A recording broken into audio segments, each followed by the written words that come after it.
कहानियां सुनो। एक किसान की कहानी। एक किसान था जिसके दो बेटे थे। वह बहुत ही आलसी और निकम्मे थे। वह अपने पिता को कामकाज में हाथ बटाने के बजाय आलस किया करते थे, इधर उधर घूमते फिरते थे। किसान को अपने बेटों की बहुत फिक्र थी। वो सोचते थे कि मेरे मरने के बाद इनका क्या होगा, यह अपना पेट कैसे भरेंगे, अपने परिवार को कैसे संभाल पाएंगे। एक दिन किसान की हालत बहुत ही गंभीर थी। कहने का मतलब किसान मरने की हालत में था।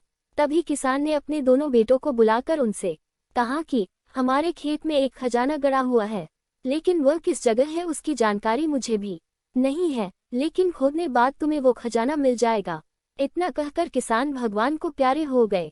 खजाने की खबर सुनकर दोनों बेटों के मन में लालच आ गया और वो दोनों खेत पर चले गए और खेत को खोदने लगे। खजाने के लालच में कुछ ही दिनों में पूरे खेत को खोदने के बाद वह घर जाकर बैठ गए और वह अपने पिता को कोसने लगे। इसी तरह कुछ महीने बीत गए और वर्षा ऋतु का आगमन हुआ।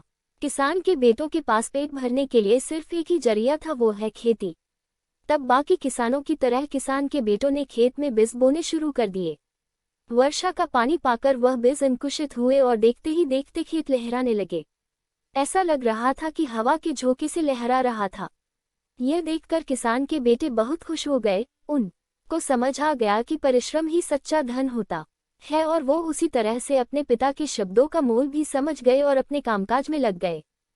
कैसा लगा कमेंट जरूर कीजिए, लाइक और सब्सक्राइब भी कीजिए दोस्तों।